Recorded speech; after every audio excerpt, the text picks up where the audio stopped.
রাজু একজন আইসক্রিম বিক্রেতা। রোজ সকাল থেকে সন্ধে পর্যন্ত ঠেলা গাড়িতে আইসক্রিম বিক্রি করাটাই হলো তার কাজ। বাড়িতে রাজুর বউ আর তার ছোট্ট একটা মেয়ে থাকে, কিন্তু বেশ কিছুদিন ধরে বেচা কেনা হচ্ছে না রাজু। একদিন কাজ থেকে বাড়ি ফিরে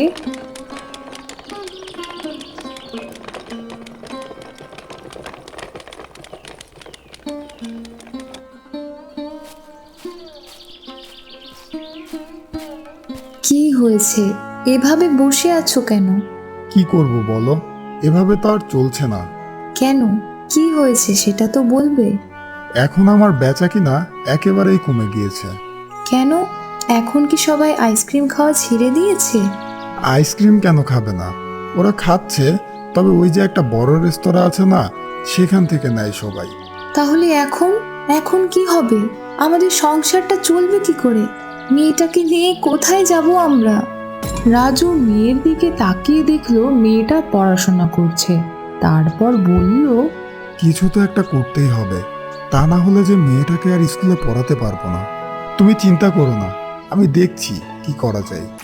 এইভাবে বেশ কিছুদিন কেটে গেল। সে একটা বড় রেস্তোরাঁর পাশেই তার ঠেলা গাড়ি নিয়ে আইসক্রিম বিক্রি করা শুরু করে। তখন রাজু দেখতে পায় রেস্তোরাঁতে বিভিন্ন রকমের আইসক্রিম খাচ্ছে সবাই। কি সুন্দর রঙিন দেখতে সেগুলো। সে মনে মনে ভাবলো, ইস, আইসক্রিমগুলো কত সুন্দর! এই জন্যই হয়তো মানুষ এত দাম দিয়ে এখানে আইসক্রিম খেতে আসে। বাড়িতে গিয়ে সেদিন সব ঘটনা বউকে খুলে বলল। বউ শুনে বলল, তাহলে তোমাকেও এমন সুন্দর সুন্দর আইসক্রিম বানাতে হবে, যেন মানুষ দেখেই পছন্দ করে নেয়। ঠিক বলেছ, এবার থেকে এটাই করব। আর এইসব রেস্তোরাঁ থেকে কম দাম রাখতে হবে, যেন মানুষ আমার থেকে বেশি বেশি আইসক্রিম নেয়। পরের দিন সেও সুন্দর সুন্দর নানান রকমের আইসক্রিম, জুস, চকলেট আনলো তার ঠেলাতে, আর সেগুলো অর্ধেক দামে বিক্রি করতে লাগলো। অল্প কিছুদিনের মধ্যেই রাজুর আইসক্রিমের ঠেলার সামনে ভিড় জমতে থাকে। তারপর একদিন, দেখলে তো, তখন কিছুদিন একটু লসে আইসক্রিম বিক্রি করার বুদ্ধিটা কেমন কাজে লেগে গেল। এখন শুধু লাভ আর লাভ। তাহলে এক কাজ করো, অনেক তো হলো ঠেলা গাড়িতে আইসক্রিম বিক্রি করা, এবার বরং দোকান করো, তাহলে দেখবে তোমার দোকানের বিক্রি আরো অনেক বেড়ে গিয়েছে। কথাটা তো তুমি মন্দ বলনি। আচ্ছা, দেখি কি করা যায়। ভালোই চলছিল রাজুর সংসার। ভালো খাওয়া দাওয়া, জামা কাপড় সব ঠিক চলছিল। এর কিছুদিনের মধ্যেই রাজু একটা দোকানও করে ফেললো। দোকানের বেচা কেনাও বেড়েছে আগের তুলনায়, আর সেই সাথে বেড়েছে রাজুর লোভও। একদিন বাড়িতে বসে মুখে হাত দিয়ে ভাবছিল রাজু। তখন, কি গো, কি হয়েছে? কি এত ভাবছো মুখে হাত দিয়ে? সেই কখন থেকে দেখে যাচ্ছি। ভাবছি, এতদিন ধরে তো অন্য জায়গা থেকে আইসক্রিম, চকলেট এগুলো এনে বিক্রি করলাম। এবার ঠিক করেছি আমি নিজেই বানাবো। কিন্তু তুমি কি করে বানাবে? আহা, ওসব নিয়ে তোমাকে ভাবতে হবে না। কি করতে চাইছো বলো তো, একটু পরিষ্কার করে বলো। দেখোই না কি করি আমি। পরের দিন একটা ব্যাগ নিয়ে বাড়িতে ঢুকলো রাজু। সেইটা দেখে ছোট্ট মেয়েটা বলে উঠল, এটা কি এনেছো বাবা? এগুলো সব আমার কাজের জিনিস, এগুলোতে হাত দিও না যেন।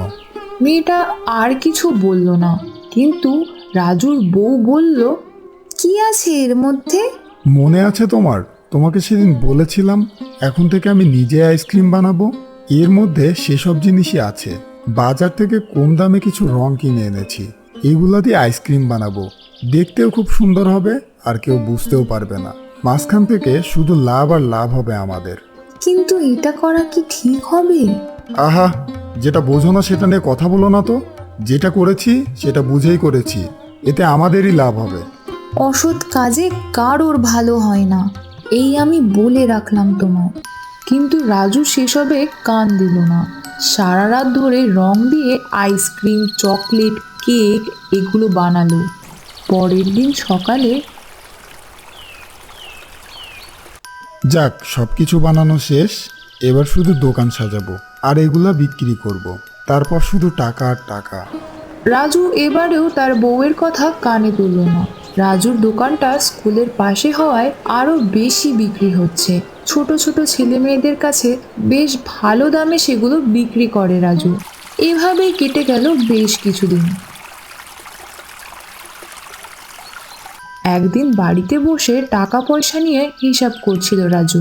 এমন সময় তার ছোট্ট মেয়েটা এসে বলল, বাবা বাবা কি করছো তুমি? একটু কাজ করছি মা। তুমি এখনো ঘুমাওনি কেন? কত রাত হয়ে গিয়েছে। কালকে আবার স্কুল আছে না তোমার? যাও যাও, ঘুমিয়ে পড়ো। কাল আমি স্কুলে যাব না বাবা। কেন মা, কি হয়েছে তোমার? কালকে আমার একটা বন্ধুর জন্মদিন, আমাকে ওর বাড়িতে যেতে বলেছে। আমি কি যাব বাবা? জন্মদিন? হ্যাঁ বাবা, আমাদের ক্লাসের আরো অনেক বন্ধু যাবে ওর জন্মদিনে। আমিও যাব। রাজু দেখলো মেয়েটা জন্মদিনে যাবে বলে খুব খুশি, তাই আর তাকে না করলো না। সে বলল, আচ্ছা আচ্ছা, যেও, কিন্তু তাড়াতাড়ি বাড়ি ফিরে আসবে। তুমি খুব ভালো বাবা। পরের দিন সকালে মেয়েটা সুন্দর একটা জামা পরে গেল বন্ধুর জন্মদিনে, আর রাজু বের হলো তার দোকানের উদ্দেশ্যে। সারাদিন কেটে গেল। সন্ধ্যাবেলায় রাজু দোকান থেকে এসে দেখে মেয়েটা এখনো বাড়ি ফেরেনি। তখন রাজু বউকে বলল, মেয়েটা এখনো বাড়িতে এলো না যে? সেই কখন থেকে বারান্দায় বসে আছে, কিন্তু এখনো অবধি ওর কোনো দেখা মিলল না। এতক্ষণে তো জন্মদিন শেষ হয়ে যাওয়ার কথা। হ্যাঁ হ্যাঁ, ঠিক বলেছ। চলো ওর বন্ধুর বাড়িতে যাই, যে দেখি এত দেরি হচ্ছে কেন। তারপর রাজু আর রাজুর বউ দুজনে মিলে বের হলো।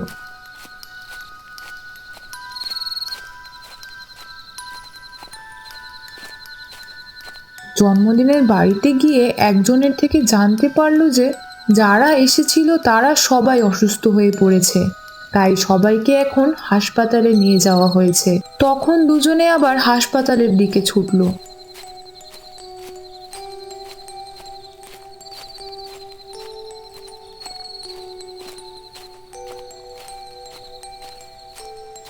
ওখানে গিয়ে দেখলো রাজুর মেয়ে অসুস্থ হয়ে বেডে শুয়ে আছে, আর পাশে ডাক্তার। ডাক্তারবাবু, আমার মেয়েটা কেমন আছে এখন? এখন আগের থেকে একটু ভালো আছে। কি হয়েছিল ওর? সুস্থ মেয়েটা সকালে জন্মদিনে গেল, আর সন্ধ্যা হতে না হতেই হাসপাতালে। কি হয়েছিল ওর? জন্মদিনে যে আপনার মেয়ে যে কেকটা খেয়েছিল সেটাতে ছিল কেমিক্যাল মেশানো, আর সেটার জন্যই এমন হয়েছে। এ কি বলছেন ডাক্তারবাবু? হ্যাঁ, শুধু তাই নয়, ওই বাড়িতে যে আইসক্রিম আনা হয়েছিল তাতে ছিল বিষাক্ত রং। এটা ওর আর বাকি বাচ্চাদের পেটে যাওয়ায় সবাই আজ অসুস্থ হয়ে পড়েছে। রাজু খোঁজ নিয়ে জানতে পারলো যে ওই বাড়িতে যে দোকান থেকে কেক, চকলেট, আইসক্রিম আনা হয়েছিল সেটা ছিল রাজুর নিজেরই দোকান। ওর জন্য আজ এতগুলো বাচ্চা অসুস্থ হয়ে পড়েছে। এটাতে রাজু মন খারাপ করে হাসপাতালের চেয়ারে বসেছিল। তখন, এখন মন খারাপ করে বসে থেকে কি হবে? আমি যখন বলেছিলাম তখন তো আমার কথা শোনোনি। আমি বুঝতে পেরেছি, আমার জন্যই আজ আমার মেয়ে আরও অনেক বাচ্চারা অসুস্থ হয়ে পড়েছে। আমি তখনই বলেছিলাম অন্যের ক্ষতি করে নিজের কখনো ভালো হয় না। তুমি লোভে পড়েছিলে, তাই আজ আমাদের মেয়েটার এই অবস্থা। টাকার লোভে পড়ে অসৎ পথে হাঁটছিলে তুমি, তাই আজ আমাদের মেয়ের এই অবস্থা হয়েছে। রাজুও বুঝতে পারলো তার ভুলটা। দুদিন পরে রাজু ওর মেয়েকে হাসপাতাল থেকে বাড়িতে নিয়ে যায়। তারপরের দিন দোকানে গিয়ে আগের সব বিষাক্ত চকলেট, আইসক্রিম সব কিছু ফেলে দিল। এই দেখে, এ কি করছো তুমি এগুলো নিয়ে? আজ থেকে এগুলো আর থাকবে না আমার দোকানে। কিন্তু এত টাকার জিনিস কি করবে তাহলে? এখন থেকে আমি আবার আগের মতো ভালো জিনিস বিক্রি করব, যেন আমার জন্য আর কোনো ক্ষতি না হয়। এটা যদি আরো কিছুদিন আগে বুঝতে তুমি, এসব কিছুই হতো না আমাদের সাথে। ঠিক বলেছ, এতদিন আমি লোভে পড়ে অন্ধ হয়েছিলাম।